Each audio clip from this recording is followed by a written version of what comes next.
Hey everybody, welcome to another episode of Cash That. This is your host, Joe Dellera. For my Knicks fans out there, we've got a very special episode. We've got Tommy Beer on as our guest today. I'm really excited to do this. I know a couple of my buddies, particularly producer Corey, is getting married this week, so he couldn't make it. But a couple of my other buddies, Steve and Brendan, are both really excited to listen to this episode. Tommy, how you doing, man? It's a pleasure to have you on. I'm happy that Steve and Brendan are excited. So for that reason alone, definitely always happy to hop on, talk some Knicks, talk some NBA. We're in a little bit of the dead season now, but always something to chat about, right? Yeah, I feel like now we're in like the dregs of the season where, it's all like it's August. Like there's not too much going on. Luckily we had the Olympics to kind of Yes. like bring us around. But I wanted to highlight before we got into it, Tommy, your work. I know you have the Substack, but your is at Tommy Beer, beer like you would drink, and then tommybeer.substack.com. It's great Substack, a lot of Nick stuff, really kind of gets into some of the nitty gritty. But I wanted to talk a little bit first, tell me a little bit about yourself. How'd you end up covering the Knicks? Sure. It's kind of an interesting story, a little bit of a roundabout journey. As some of us in the space have arrived here. Went to school up in Massachusetts. Was majored in economics actually. Moved out to Boston after college. Worked at a mutual fund for a couple of years.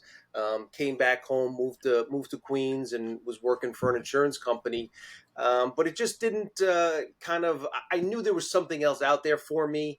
I knew I had a passion for sports, NBA in particular, Knicks specifically. I had always thought once I didn't reach 6 foot, I realized I wasn't going to be point guard for the Knicks. Getting to write about them would be pretty cool. So in my early 20s, mid 20s, I kind of branched out and made some contacts in the industry and was basically working two full-time jobs at once, doing the 9 to 5 thing and then working at nights and on weekends and using my vacation days to go to the garden. Eventually kind of got more and more more and more opportunities, and I'd have to like I said, my vacation time to go to Knicks games and to write about the team. So about I guess about 15 years ago or so, it seems crazy that it's been that long, but about 10 years ago, I made the switch full time. To journalism, and have been fortunate to work for some great companies and with some great people, Yahoo, Forbes, NBC, just a couple of years ago, I kind of branched out on my own and started the Substack. So, yes, like I said, a circuitous route, but very happy I did so, as it allows me not only to follow my passion and do something I love, but get to spend more time with my daughter and my son, which is most important to me, to be completely honest. Like people ask what I do, I'm a writer, but first and foremost, I'm a dad and a husband. So that's kind of my priorities. This allows me, this job allows me to, get my kids ready in the morning and pick them up after school. So it's, living the dream, so to It's a speak, Joe. That's a blessing, man. Cause like I just had my kid, he's almost 4 months old now. And like I'm slowly like ingratiating him. The first thing we were doing, we were in the hospital. My wife's there, she had a C-section. We're sitting in the hospital, but it was the NBA playoffs. So I was like, babe, like he's gotta watch now. So he was watching like right away. So it was a lot of fun, but I appreciate that. And obviously getting to spend the time with the family is most important. I mean, at least you got yourself out of Boston. You were in enemy territory over there for a while. I was, and I didn't realize quite how serious it was, especially back in those days. This was before they won a title. I left Boston in 2003, right before the Aaron Boone game, actually. Oh, I was wearing, I was an idiot in college wearing Yankee hats, sitting in the bleachers at Fenway. So there was exciting times, and that was when Red Sox fans were really crazy and yeah, invested. It's interesting to see kind of, I go back and visit friends and talk to buddies, and yeah, obviously there's still Sox fans. The Sox aren't as good right now, yeah. but there wasn't that passion.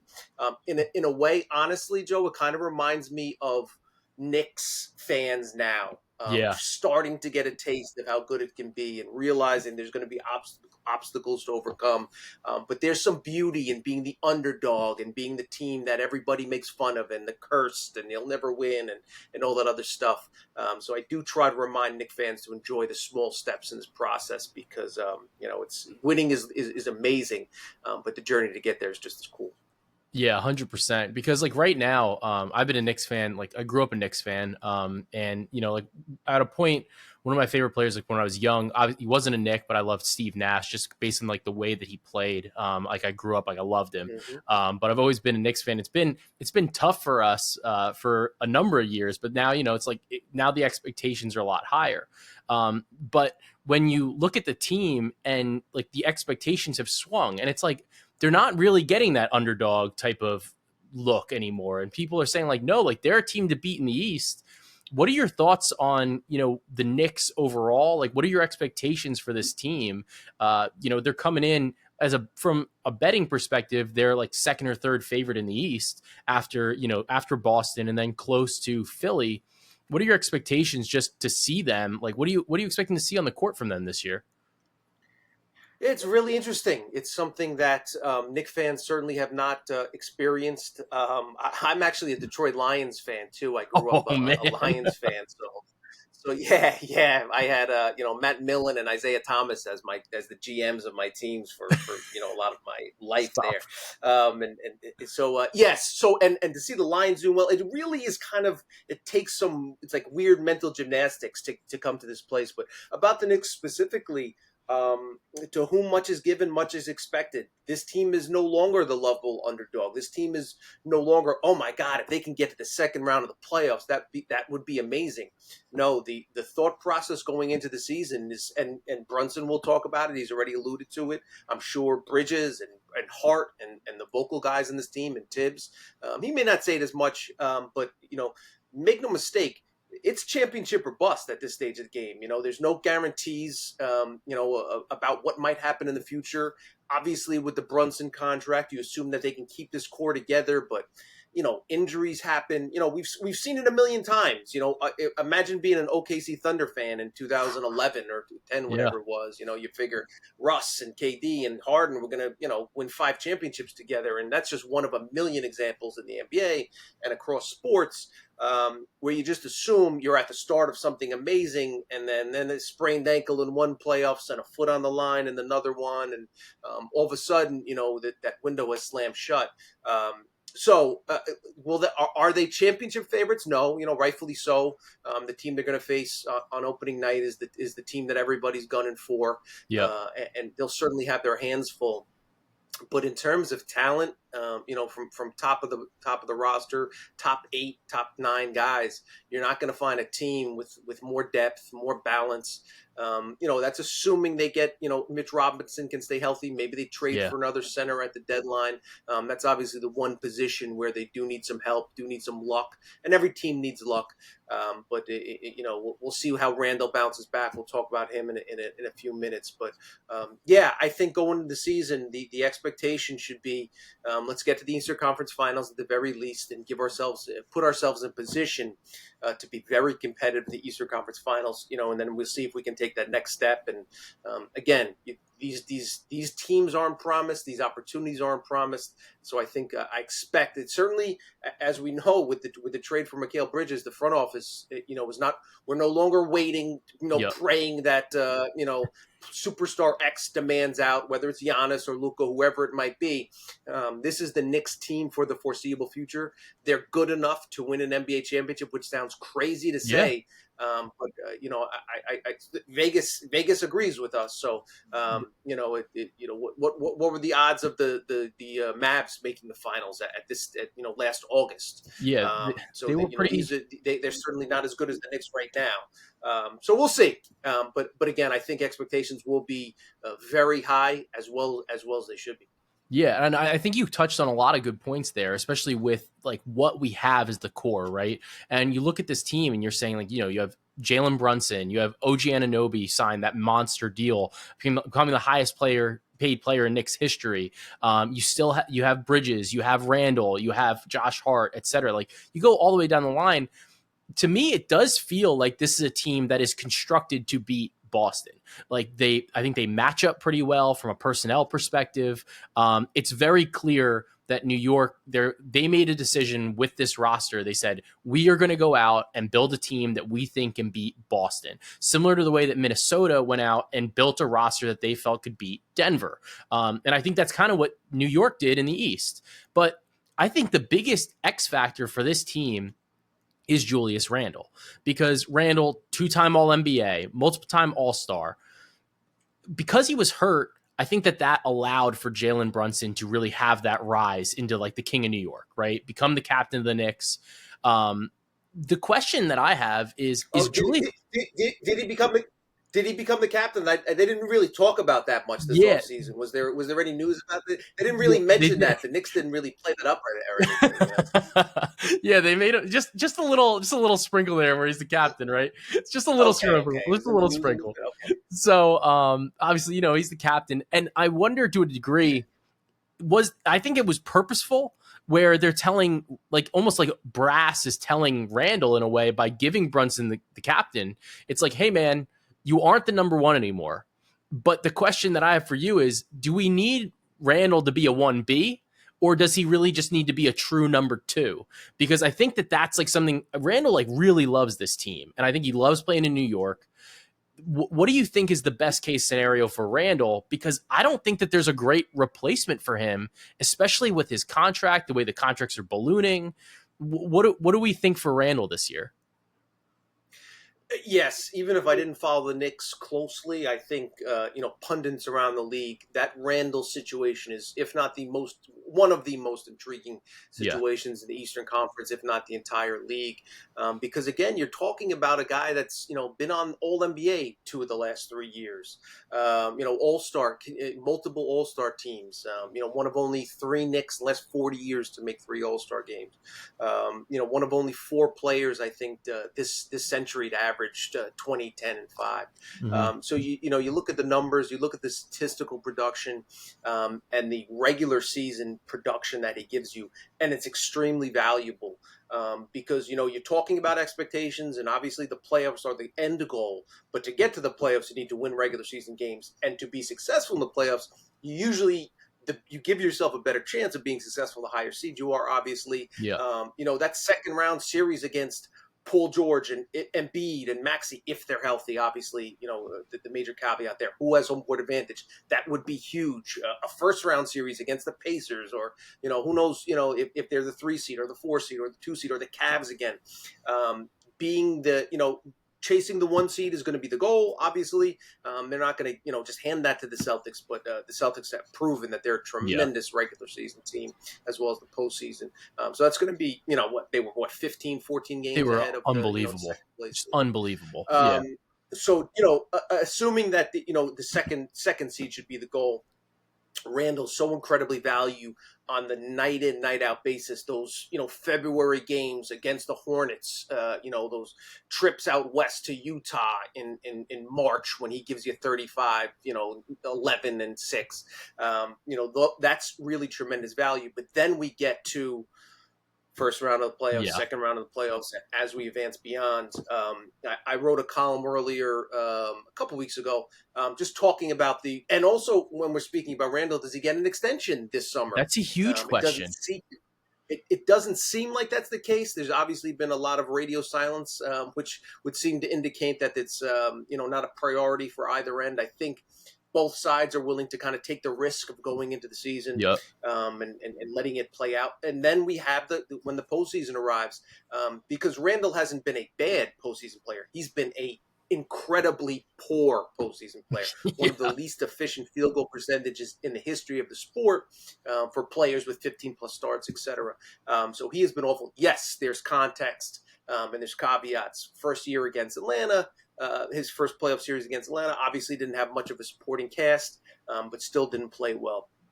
Then we have the Cavs and Miami run 2 years later after the down year, but the great regular season the following year. And he was awful, but he had injured his ankle in late March, came back, injured it again. was never at 100%. Although offensively he seemed to be a lot more athletic and able to move around than on Yeah. the defensive end. But yeah, a lot of players have a lot at stake this season, but nobody on the Knicks has more at stake than Randle. Whether that be a contract from New York, to re-sign, maybe they agreed to an extension at some point, or when he hits free agency. There aren't a lot of teams with a lot of cap space, which is one reason why I think that there's a little bit more of a likelihood that Randle accepts something in the $30 million a year range, which is probably less than he thought he'd get, Yeah. 2 or 3 years ago. But when you look at the situation, the Knicks factor in the ability to kind of stay under that second apron. Randle looks at the landscape. The Nets are the only team expected to have north of $20 million in cap space next summer. Does Brooklyn want to kind of jumpstart their rebuilding? Maybe that depends if they get Cooper Fleck. We'll see, kind of how that all plays out. But I think there is a window there where Randle finds it in his best interests to accept a very team-friendly contract, Yeah. kind of following the footsteps of Randle. The reception Randle has gotten is certainly not lost on the reception Brunson has received for his unselfish decision to extend this summer as opposed to wait for next summer. I think Mikal Bridges has seen the same thing. I think he'll extend at a lower number sooner rather than later, whether it's this October or next offseason, we'll see. But very interested to see. And yeah, I totally agree with you.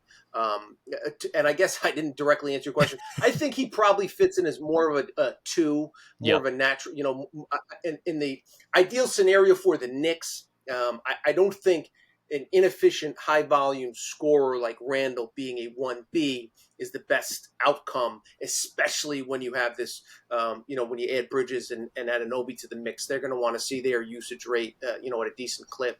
Randle can be a good passer when he wants to.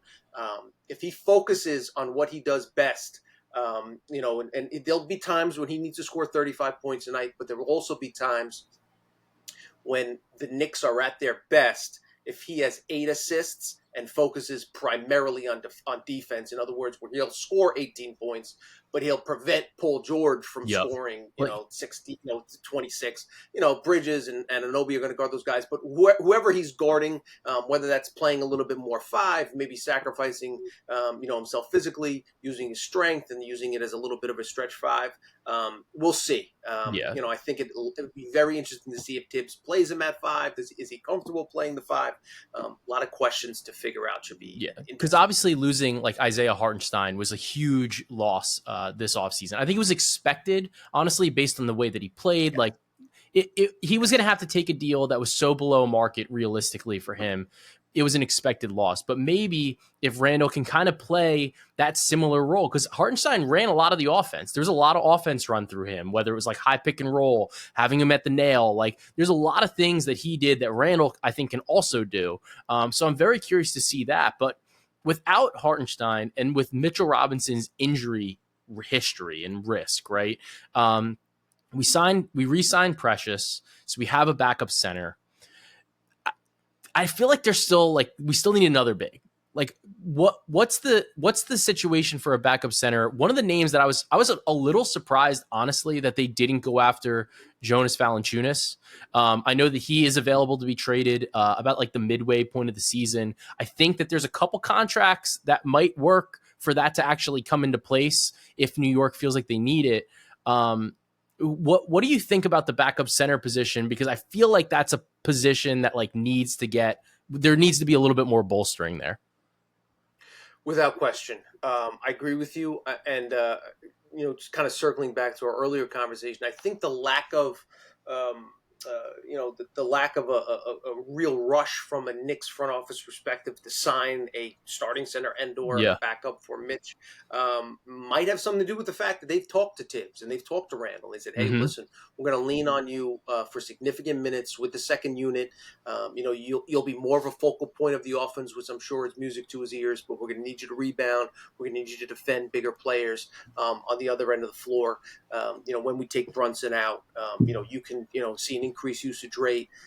whether that's with McBride and Josh Hart. We'll surround you with other, quality defenders, because as much as Hartenstein benefited the team offensively, defensively he was a demon as well. So that's going to be really hard to make up when Mitch is off the floor. But yes, obviously Precious can play five in a pinch, played well at times, but he's been more of a power forward, as we know, Yeah. throughout his career. It'll be very interesting. So the Knicks have 14 roster spots. 13 of them are guaranteed. 14th will be Jericho Sims when his contract becomes fully guaranteed at the end of this week. So they can sign one more player, and they're about $7 to $8 million below that second apron, which means they can use the full taxpayers mid-level exception of $5.2 million. Now, it's not so much important. In other words, even if they don't sign, Bismack Biyombo, for instance, is a center body, a tall guy that's still available on the open market. Expect whoever they sign for Knicks fans to be like, wait, why did they overpay Jay Crowder or Bismack Biyombo, whoever the case might be? It's because just as much as that player may or may not help them, over the first 3 months of the regular season, that $5.2 million salary that said player contains can be packaged with Precious or, maybe Deuce McBride or whatever the case might be to get up to that $10-11 million range, which allows the Knicks to trade for Robert Williams. Maybe he's healthy out in Portland. Yeah. Maybe Valanciunas is the guy they target. Maybe DeAndre Ayton. Maybe they can get creative with a third team involved. Again, the apron rules make it very complicated, and it's less likely than before for those higher end, really, $25-30 million guys. But there will be opportunities for the Knicks at the deadline to address the situation. At that point, they'll have 3 months of data. How does Randle play at the five? How has Precious been, playing 24 minutes off the bench? How's Mitch holding up? If he's hurt, obviously the Knicks' hands, Changes they may have to trade a future first-round pick. Things could get, they could be in a desperate situation, which is kind of surprising, as you noted, that they didn't address it sooner in the offseason. Yeah. But At least they have a lot of picks. That's one thing to keep an eye on. At least they have a lot of picks, though. So it isn't a situation like they traded a lot for Bridges, but I think people kind of still forget, like, they have a ton of picks still. So, like, they're still in a position where I think they can add to the team. And, like, some of the names you brought up I thought were particularly interesting because, like, I was like, oh, like, I never really even thought about Ayton as a guy that could maybe fit for the Knicks. But, like, honestly, like, he does fit, like, in terms of, like, what they do. I think that he doesn't need the ball. I know he's wanted the ball, but, like, as we've seen throughout a lot of things, he shouldn't have the ball, right? So he doesn't need the ball in that regard. But when you're looking at the team from like a rotation perspective or like a starting lineup perspective, who do you think are the guys? Like, what do you think are the starting five, and then who are like the first couple guys off the bench? Sure, yeah, I think the starting five is going to be Brunson, Bridges, OG, Randle, Mitch, Rob, which brings a whole nother set of questions. Do they consider trading Randle if they don't? Again, this is a player that they're not going to have control over, assuming he opts out after the season.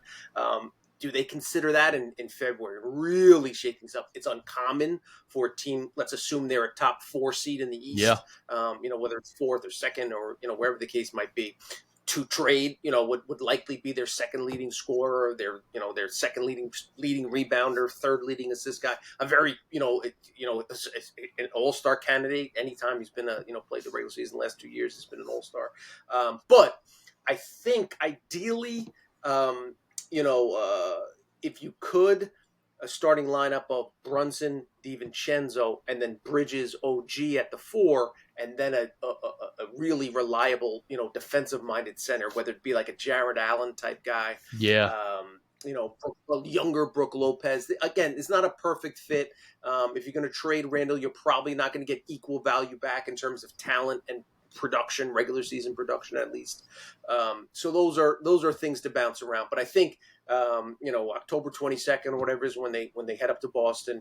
I think you're going to see the starting five of Brunson, Bridges, OG, Randle, Mitch, Rob at 5, and then off the bench, DiVincenzo will start his 6th Man of the Year campaign. You'll see Hart play some 3, some 4, some 2 everywhere, and then McBride. Yeah, exactly. wherever they need him. And then you got McBride. And we'll see the fascinating thing in the preseason. Will Tyler Kolek get some minutes ahead of campaign? Yeah, Which I Kolek's think been most awesome. Knicks fans want. Yeah.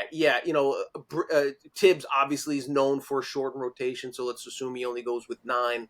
Then you throw Precious in the mix, and then early in the season might he go with 10, maybe 11, but anything outside of that, you're not gonna, that's why, we because it's August 13th and we don't have much to talk about. We can talk about the 14th guy on the bench and Pacom Didier in Westchester, whatever. But once the season starts, if all goes well, you're probably not going to see those guys. Yeah. So, all right, before we get to pods and Rex, gun to your head, how many wins do the Knicks get during the regular season, and how far do they go in the playoffs? What's their over-under number set 53 and a half. I was thinking around 52 to 54. So You're right. You're right. You're Vegas, man. Yeah. Gun to my head, I'd probably take the over. This is a team. The things I look for in over and under when I'm looking for over unders, I'm looking for coaches potentially in the hot seat. In other words, teams that are going to prioritize the postseason. Yeah, I'll probably take the Celtics under their over. Their over under number because they're not as motivated. They can obviously. The storyline will be Tatum on a revenge tour and Jaylen Brown as well. They'll play well. They win plenty of preseason, plenty of regular season games. But Mazzulla's entrenched as the head coach now. He has a lot less pressure on him. I could see him reducing Tatum's minutes, reducing Brown's minutes, especially KP and Holiday, giving those guys extra days off on backs to back. There's just not as much motivation. I'm sure they're confident that they can win the 1 seed playing at 85%. Might that be foolish? Maybe. But even if and I'm sure they're confident if they slip into the 3 seed, they can still advance to the finals in the East.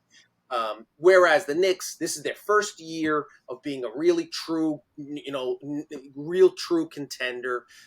Brunson's going to try to win every game anyway. Tibbs is going to try to win every quarter of every game anyway. He famously treats games in February, for better or for worse, like Game 7 of the playoffs. So, I'd go to I lean the over. That's a pretty significant number, but I definitely think they have the upside to get to 55, 56 wins. They get a few bounces here and there. Bridges is going to try to show that he's that he has an opportunity to kind of prove himself after a bounce back year. All the guys they bring in off the bench, they have the depth to withstand injuries. If they have a starter out for 3 weeks with a sprained ankle, we almost got to pencil in OG missing 15, 20 just games. Put in Josh Hart, like it's fine. With Josh Hart, the ultimate glue guy in there. DiVincenzo obviously proved that last 50 games like he can be a starter if they need him to start a shooting guard. So not a lot of teams have can bring in reliable, proven starters. So for those reasons, I like the Knicks over. I think I think that they will advance the Eastern Conference Finals. I tweeted yesterday when they announced that the Knicks and Celtics would be playing the season opener on ring night in Boston. First game, Eastern Conference game of the season, Knicks versus Boston. Last Eastern Conference game of the season, Game 7, Boston Garden. I love that. Knicks versus Celtics. Nick fans wrote back, it'll be Game 5 or the last game will be Game 6 of the Garden and the Knicks will advance. But I definitely, I think that the Sixers are obviously a great team. They're going to make some noise. But I think the two best teams will be the Knicks and the Celtics, and I think those two teams will face off in the Eastern Conference Finals. Yeah, I try not to be too homer about it, but I do love like the actual team construct of what New York's got. They got so much depth, so much continuity. The coaching is there where you're saying like this is going to be very intense, it's going to be very strong. So I love the prospect of this season. I'm very excited to watch our Knicks, and hopefully we were able to advance pretty far throughout the playoffs, maybe bring home a title. But I was telling you, Tommy, off air before we started recording, we always do a segment called Pods and Recs on the podcast, and it's a segment where we recommend anything to the listeners. It can be a food, it could be a drink, it could be a thing, it could be something that you're doing. So give us a little bit about you. Like what's your recommendation for Pods and Recs? It's funny. We talked about that maybe like 2 minutes before we hopped on, and I didn't realize that you had a newborn at home. So my recommendation for you will be something my wife and I have done since our daughter was first born. She's going to be 9 on the 15th, so 2 days from now. Happy What birthday. we did was, thank you, Emmy, again, shout out, was we started a Gmail account in her name. And so for the day we took her home from the hospital, we wrote her an email. Hey, baby, we just took you home. I'm feeling overwhelmed. I'm feeling scared. On our first birthday, we'd each write her an email. On random days, when I took her to the bus stop for her first day, on random days we went to the park and she did the monkey bars for the first time. That's awesome. She doesn't know it exists. Maybe when she, I don't know, 15, 18, something like that. And when she goes away to college, we'll let her know that it exists and she can read all the emails. We don't go back and check it. I don't know what I wrote 60 years ago. I don't know what I wrote last year, but I'll write her something on Thursday, the morning of her birthday. Like kind of, days like that. I probably don't write as much as I should, but even if I hear a good quote, or I just finished a cool book, or just, something that is going on in the world, that I just kind of want to vent about, or, come and ask me whenever you read this, let's have a conversation about it. So I think, and we've done it for my son as well. Somebody recommended that to me, when we first had our little girl. So I think it's been something cool. So I would recommend it to you and anyone out there listening, pass it along. That's awesome. I'm going to have to do that. I'm going to have to make the account before I upload the podcast so somebody doesn't steal it and try to sell it to me. So, Squat on it. Yeah, exactly. So I'm going to have to go do that. But that's a great recommendation, especially for all the parents out there. That sounds fun. I think it's something I'm going to do it. I think it sounds a lot of fun. For me, my recommendation is obviously producer Corey. Producer Corey's getting married on Friday. So obviously I want to say congratulations to producer Corey. But I wanted to say for my recommendation, I want to, like it's the summer, like it's tough sometimes. Like you're getting outside, you're doing yard work, whatever.